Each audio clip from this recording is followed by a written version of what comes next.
J Jinx! Truck stop!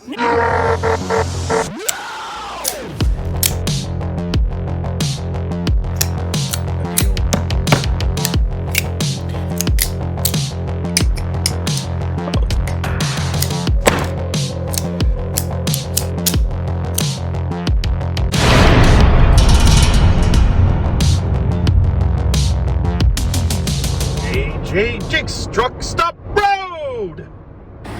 This is JJ Jinx. I'm doing the influencer angle, showing you I'm in tropical paradise. Temperature's actually pretty comfortable. I'm not even wearing a sweater. Now, here's the actual view. See, that's the mice. This is the real thing. Here's the...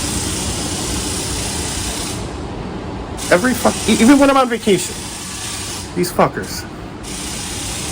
Anyway, here's the MySpace angle. Oh, for fuck's sake. Alright. This is JJ Jinx, and I got back from my road trip about a month ago, and pretty much immediately went back to work, so I didn't get a chance to film the contents of my strategy field box, which I got during a previous road trip to hold all of the knives that I pick up on my trips. And today's the day. Bringing in the new year with some road trip knives.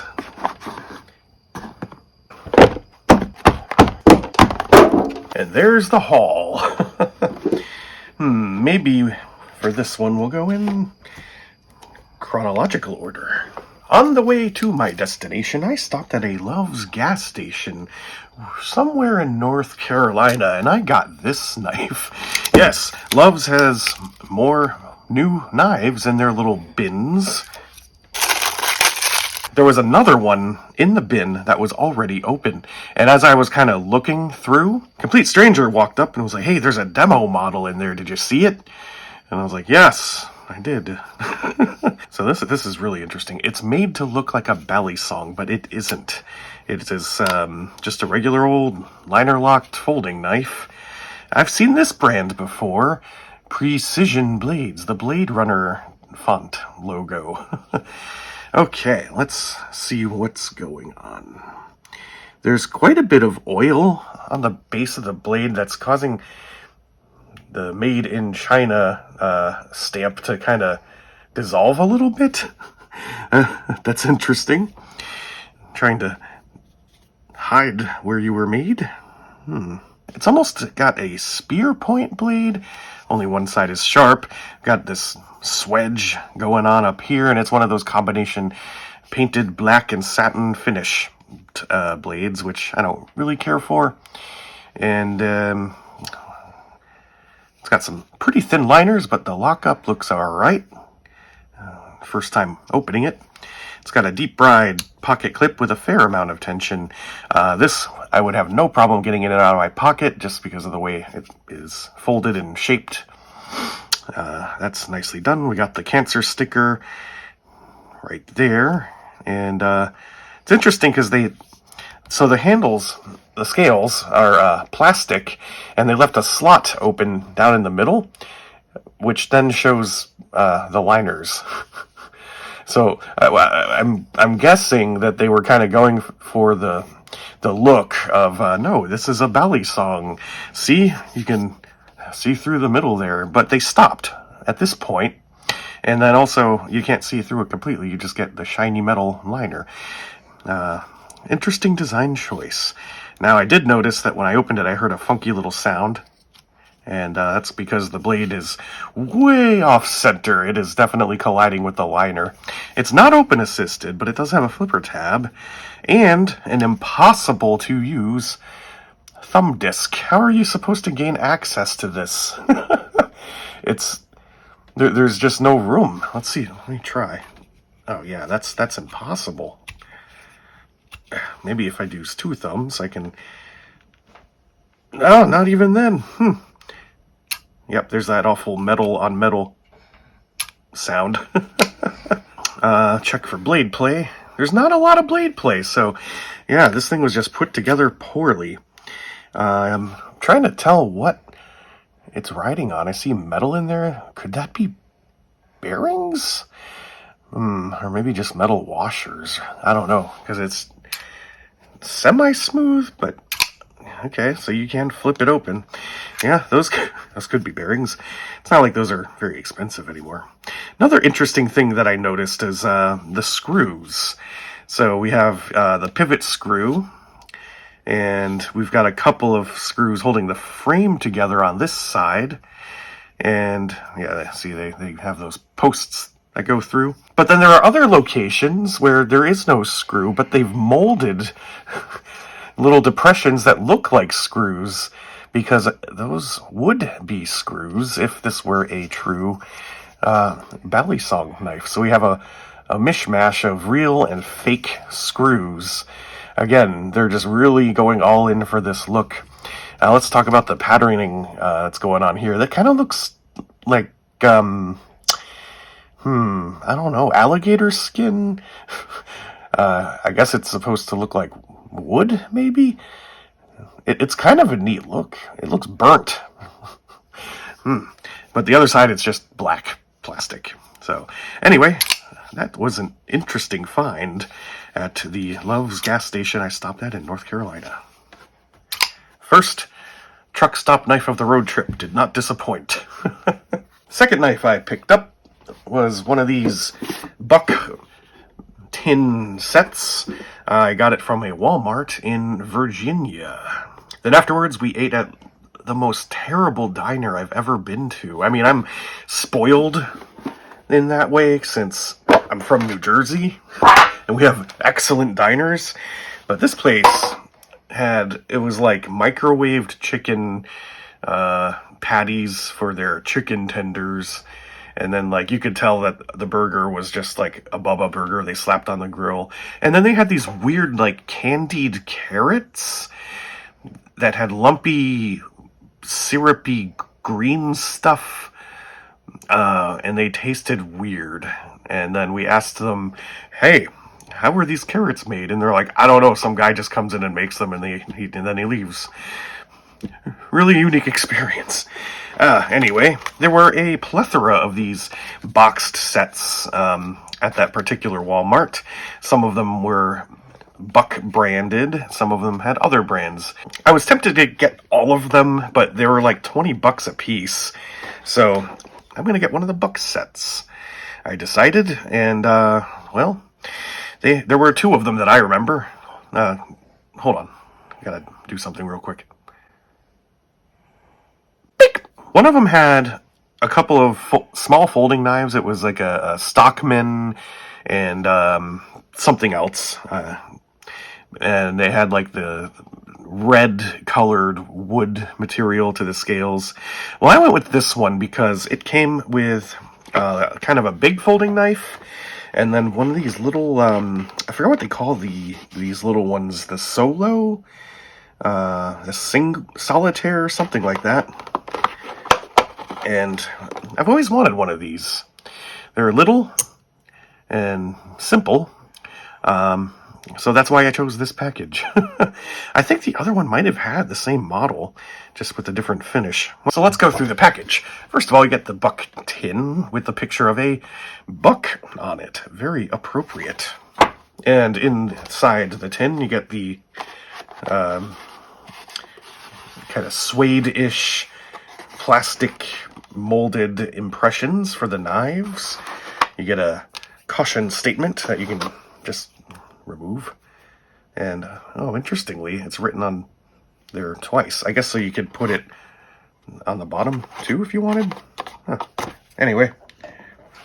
And you get this little card that says, Buck, Edge of a Legend. For centuries, the knife has been a primary tool to navigate through life. What? Oh, that sounds very pretentious. I'm not going to read the rest of that. So this is the model 464. It is a liner locked knife with very dark colored wood scales. a nice brass buck shield logo. I didn't see this side of it when I looked in the package, but this pocket clip is deep ride, but look at how close it comes to the scale down on this part where it swoops back up. I tried many times getting this into my pocket. It can't be done.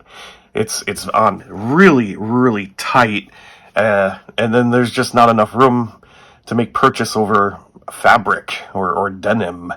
I just couldn't do it, and I was really disappointed because I wanted to kind of carry and use a knife that I got on my road trip.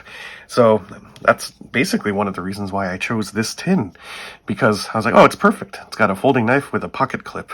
That I'll put in my pocket and carry it around. Didn't do it. Bad pocket clips ruin it for me. But one thing they did do that I really like, and I always point it out, are the screws and the base of the pocket clip have both been recessed. So if I could have gotten this into my pocket, I would have enjoyed it, I think. Centering's pretty good. It's only got thumb studs for opening, so you gotta like thumb studs or hate flipper tabs or both to enjoy this knife. The lockup looks fine. I see brass shining back at me in that pivot there. That could mean bearings or it could mean phosphor bronze. I'm not sure.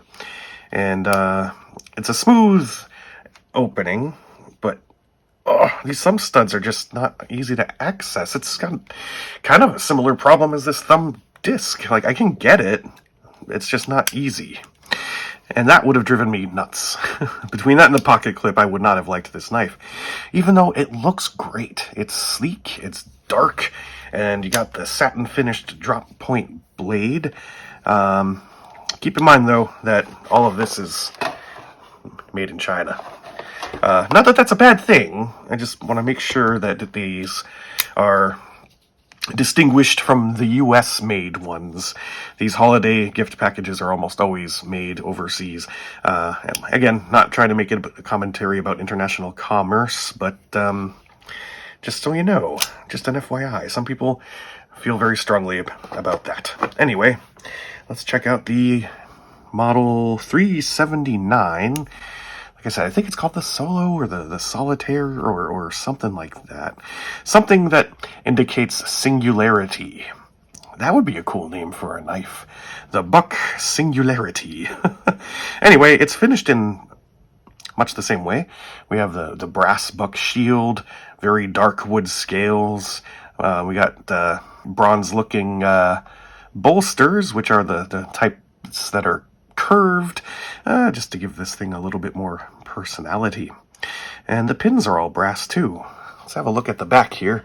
I don't see any gaps. Oh, never mind. There's a massive one right there. I never noticed. Well, that's a Is it a gap or am I looking at a shadow? Is the piling just off a little bit? I think that's not a gap actually. That's just the pile put together a bit sloppily. Not such great precision in that manufacturing. But the lockup is fine. Or, the slip lock works fine. There's no play when it's in place. So it's cosmetic, I suppose. It is a lot smaller than I kind of expected. I'd see photos of it and it looks bigger. There is a model that looks a lot like this one that Buck makes. It's like the 535 or 505. I think it's in the 500s. And they're actually not very cheap either. People sell those for more than a 110, which is like more knife. But anyway, so now I have one of these. It's fidgety enough. I like it. Not quite as small as a mini Texas toothpick. Not as big as a 110 either. I stopped off at a Tractor Supply company and bought one of these. This is actually about the size of the buck knife I was talking about that's like in the 500s or whatever. And I got this really cheap. It was marked down from, I think $15 to like $8. I was like, I gotta get that. It's an Oldtimer. Anyway, this is the model Bruin-50T, 6.5 inches overall, coming in at 2.3 ounces. And the blade is, let's see, 6.5 minus 3.7. The 0.7 would bring it down to 5.8. So the blade is 2.8 inches long, a little bit less than 3 inches. All right, let's cut her open. Oh, wow, this knife cuts really well. Didn't bother assessing the edge or anything, because I just figured either it's going to be really, really good for a cheap holiday tin knife, or maybe it will have a little bit of that buck quality that they're known for. And the Oldtimer comes out.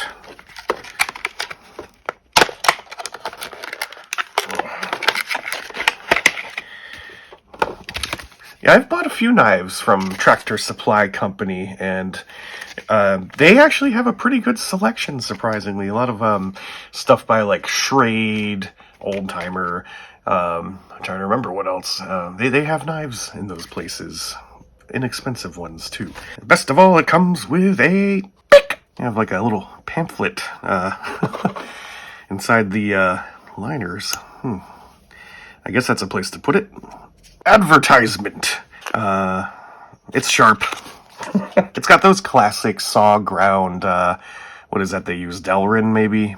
And then we got the exaggerated octagonal Oldtimer shield, established 1958, model number 50T at the base of the blade. It's a lock-backed knife. Locked back knife?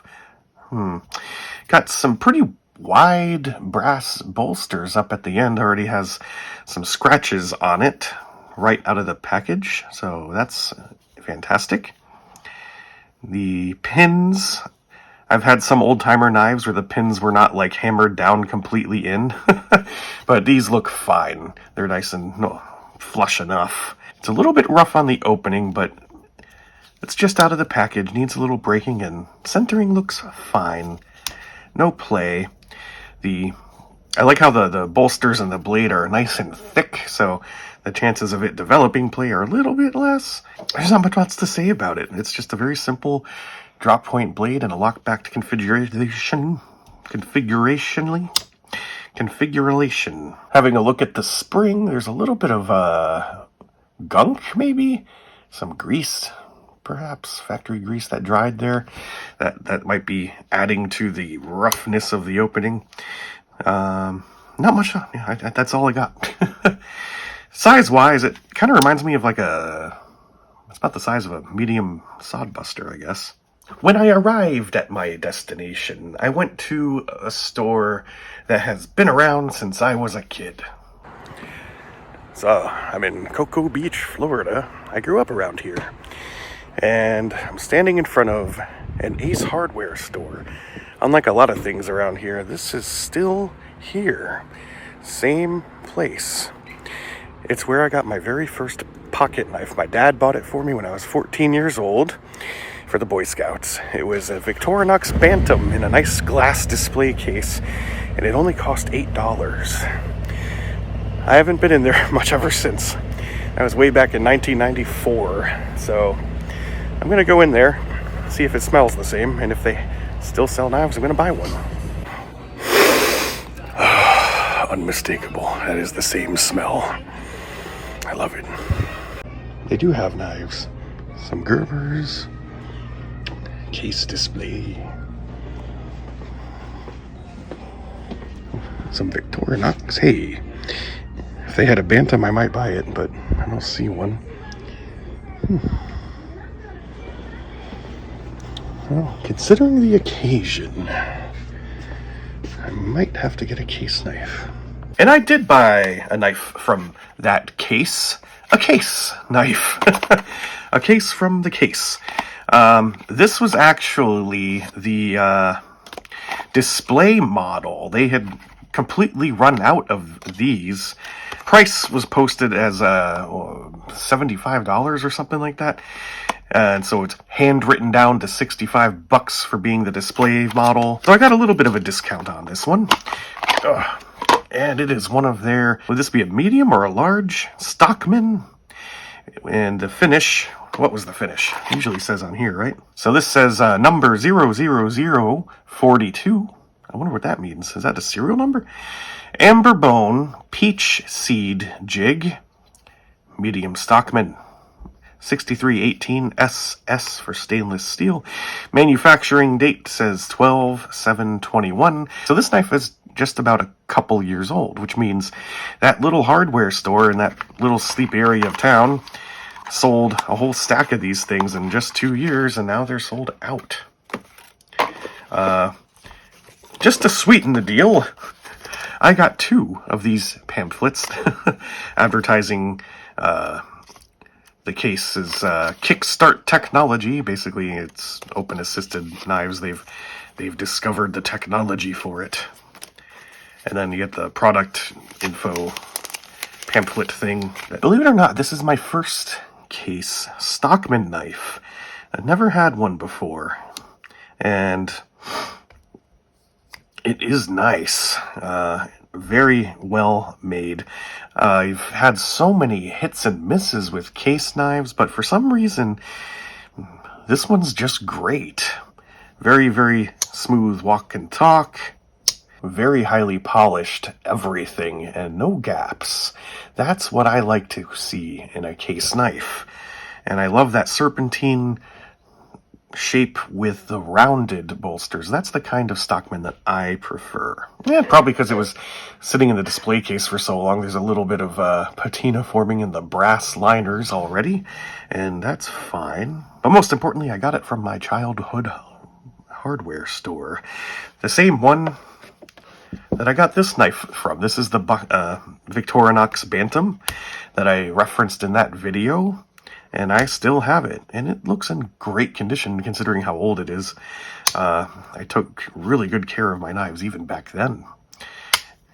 And it's still sharp. Well, I sharpened it, I don't know, a few years ago, and just kind of put it away, but I still have it. While I was at my destination, I went to a giant flea market.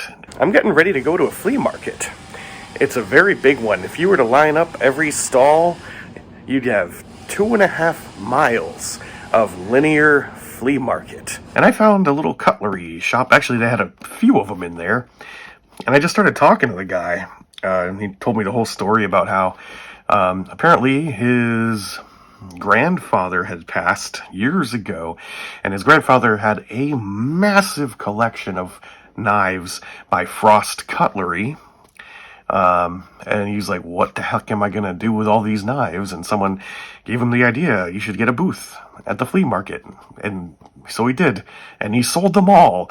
And he's like, that was kind of fun. I want to keep doing that. So he still runs that little knife shop in that flea market.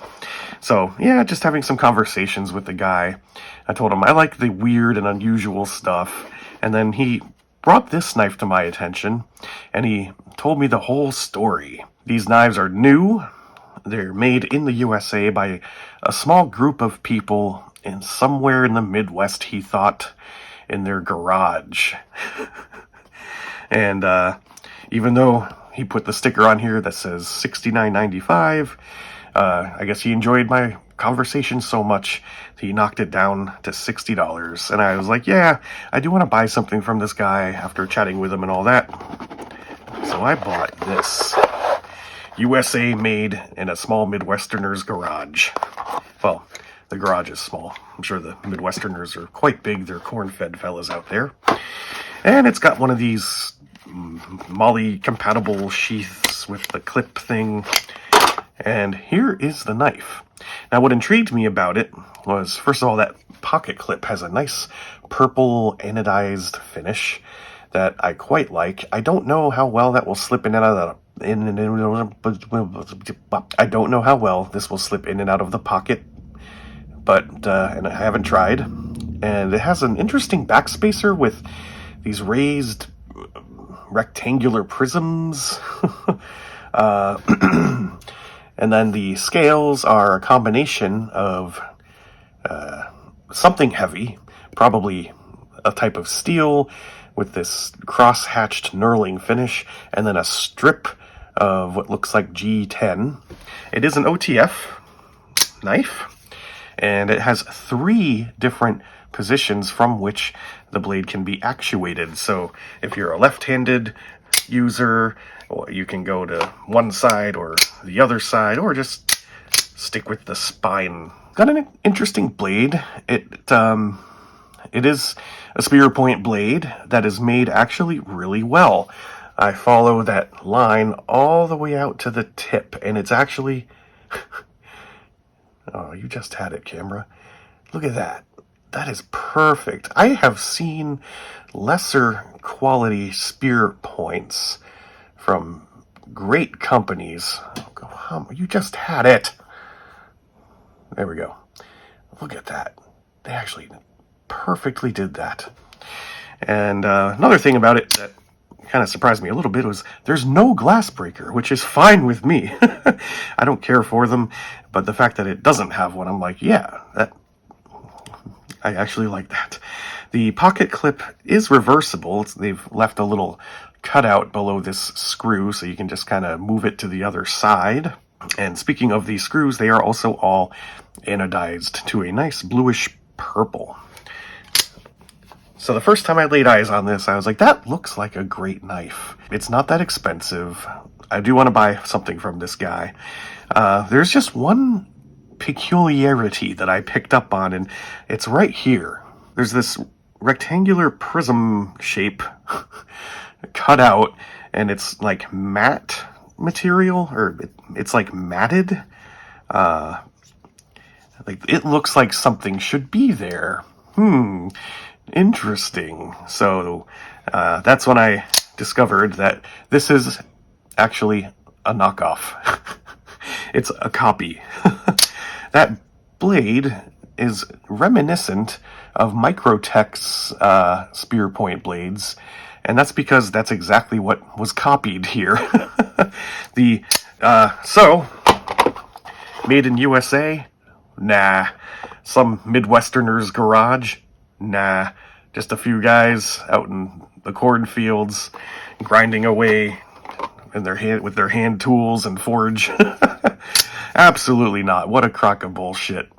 It's a fake, probably Chinese-made knockoff of a Microtech model. The name escapes me right now, but I'm just going to put a picture up and should tell you the name now. It's kind of a different name, but you know what? For a copy, this is actually really, really nice quality. I often wonder, are these made in the same factories as the legit models? How does that all work? Was this a reject because of some kind of QC issue that someone just kind of snuck out the door, or maybe they left the lid of the dumpster open a little bit? Who knows? I would be interested to know, actually. That's fascinating stuff. And to my knowledge, I could be wrong, I don't think Microtech makes a version quite like this in this combination of colors and things. So maybe there is something original to it.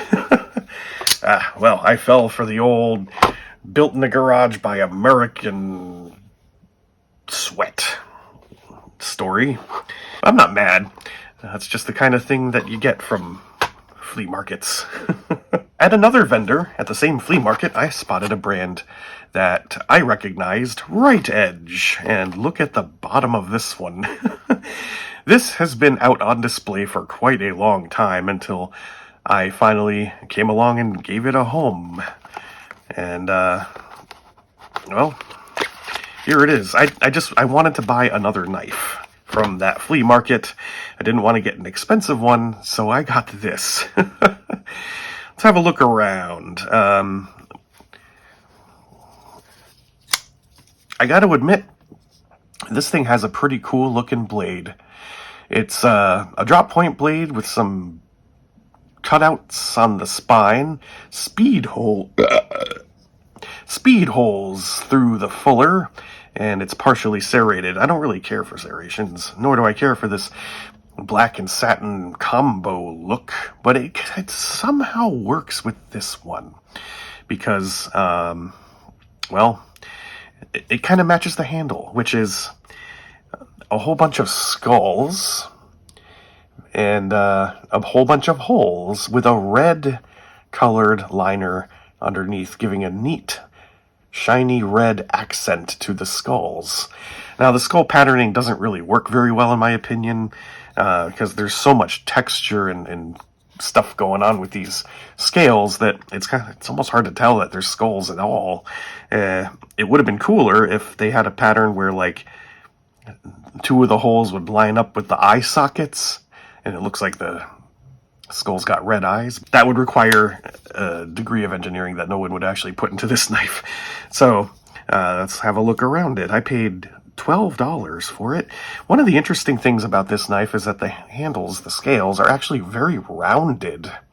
So it does have kind of a decent hand feel just because of that rounding. And the whole patterns kind of reminded me, it's a little bit reminiscent of like a Cold Steel tie light style handle. And it's got a seatbelt cutter and glass breaker, so that means it's tactical. It is a spring-assisted opening knife with a deep-ride pocket clip that has almost no tension to it. That'll go into your pocket easily. And you've even got some weight reduction going on in the actual pocket clip, which is tip down only and not reversible. The assisted opening blade locks up rather well. And I really like the red accent coloration to the liners. I'm not really sure how they did that. I can see there's a little hint of bare metal right here that tells me this is probably painted on, or it's some kind of a pigment, because I don't think you can get this color through titanium anodization. The interesting thing I just noticed is that down here by the seatbelt cutter, we actually have one piece that's black finished.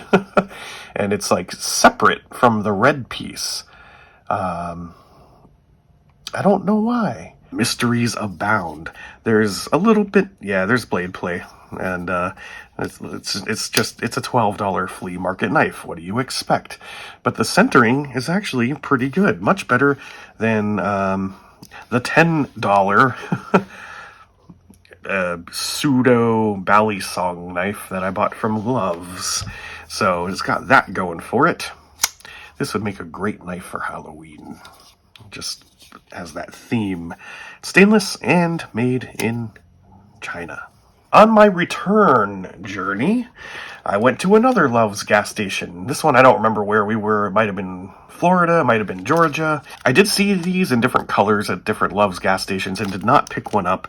And then I kind of regretted it after I got to my destination and had a nice vacation. So on the return trip, I made it a point to get one. We'll have the Love's Balisong open, the Love's blue thing. Here we are. It's kind of a neat looking knife. It's sort of... It reminds me of like a zero tolerance model, perhaps. Something with like very exaggerated lines and curves, and but it's little. And it's made also by Precision Blades. And just to demonstrate for you the precision in the Precision Blade, the lockup is no good. It's just a little bit not there. The detent ball holds it open, though, a little bit. So treat it like a slip joint, I suppose. It is not open assisted, and it's very blue. The whole thing is, I don't know, actually it is anodized. I can see hints of purple here and there. And if you look around hard enough, you might be able to find the contact point where it was clipped in to the electrode, but I'm not going to waste my time looking for it. There is a flipper tab. It is relatively smooth in the pivot. It looks like it's on Teflon or nylon. Not very good finish at the base that hits the stop pin. There's a bunch of gunk and grease in there. That doesn't look attractive, but I mean, it's smooth enough. I think if this knife were bigger, it would deploy much more easily just for the added weight, from the added weight of the blade. Let's see what happens if I really flick it out. Well, now the liner engaged, so I guess it just needs a little bit of breaking in.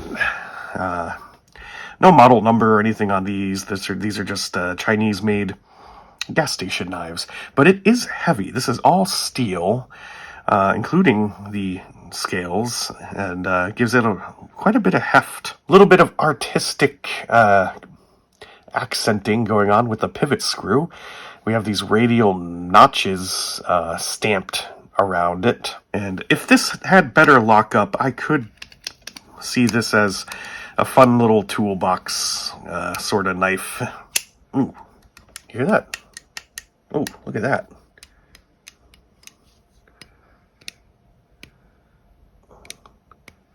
The entire scale is loose. Wow. That's probably not supposed to do that.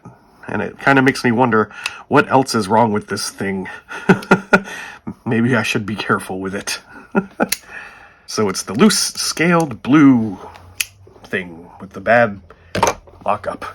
I do not regret buying it, though. Also on the return, I believe I was in one of the Carolinas, and I went to a Pilot gas station, and for $17.99, I spotted this knife and just had to have it. Number 32, whatever that means. Okay. There's a story behind this knife.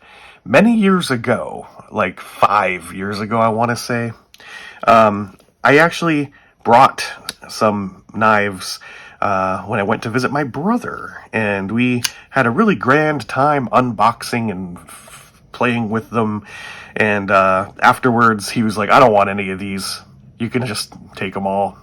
I was like, okay, yeah, it was just a fun thing to do, on a visit with my brother. Except this one. He liked this one. He said it looked like the kind of knife that Prince would carry and use, and I don't disagree. You got all that anodized metal to give it that cool vaporwave purple, blue, green kind of look. It's got some scroll work. Well, let's be honest, it's just cast in the scales with a pearl accent or a pearlescent accent piece, and it just looks fantastic. It is also made by Precision Blades. I guess they sell to everybody. And the blade, it's just a typical drop point blade, and it's got these interesting swooping swirls just cast right into the back of the blade, the spine. I just really liked the way this thing looked, so when I walked into that place and I saw this on the display, the acrylic plastic display case, well, I just had to have it.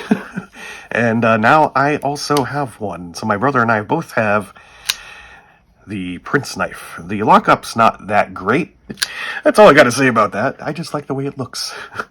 Prince knife. Well, I got one more to show you.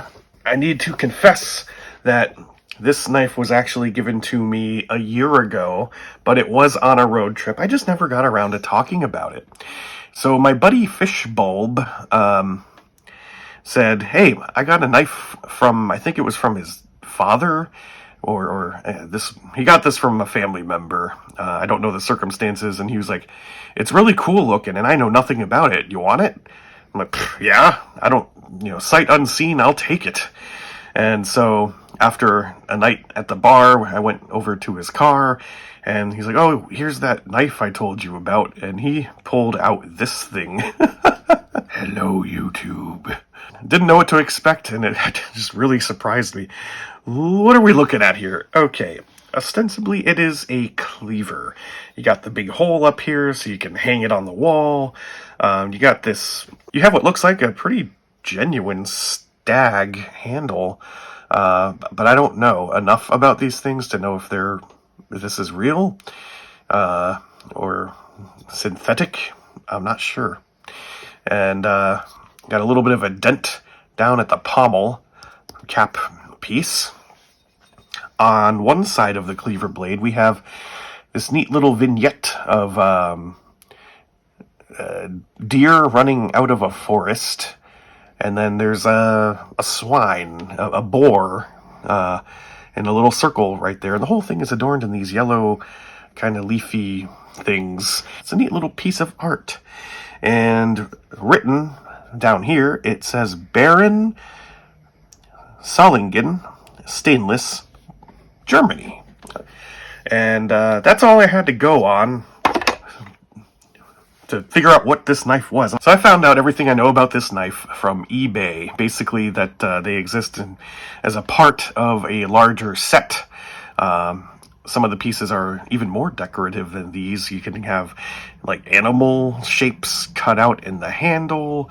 They have different colors on the prints. They have different varieties of prints on these cleavers. So it kind of looks like they were meant to be used and not just as like a promo decorative piece that you'd have in like a cutlery store or something. To the question of, is it worth anything? Well, I mean, it's made in Germany, and Solingen at that. They have been making cutlery there forever. Basically, the answer is not really. People are listing these decorative cleavers for anywhere from like $30 to $60. A complete set would go for more money, but that's just what people are listing these for, not what they're selling them for. And this one also, it's got some cosmetic damage. Some of the coloration is, I don't know if it's flaking off or fading.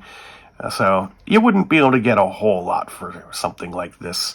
But I will keep it in my collection because it's pretty unique. It's pretty interesting. It's a conversation starter. And it kind of makes me wonder, is the rest of this set still around? Fishbulb, check with your family. See if you can find the other ones. It would be kind of interesting to see how much of the set still survives. No idea how old this could be. But, with a little bit of polishing paste and some time, you can get this thing looking really nice. Those are all the knives that I got on my last road trip. If I had to pick a favorite from this bunch, I mean, I gotta go with the Prince blade. It's definitely the coolest looking one. I don't know. This case knife is just so nice, and I got it at a little bit of a discount from my childhood hardware store. So for sentimental reasons, I would probably choose this Stockman. The most appalling disappointment is kind of a tie between the two gas station knives, in my opinion. I mean, the Buck had that pocket clip issue, but it's otherwise a pretty well put together solid knife.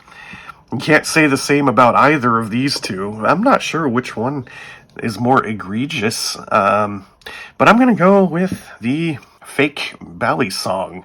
It's both the worst, but also the most interesting to me because of all the little details that they implemented in the design to try and copy the look of a Bally song knife.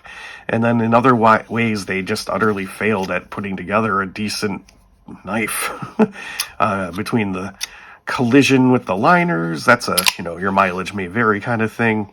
The fading made in China logo from the oil, and a completely useless thumb disc that looks like it was put in there as an afterthought.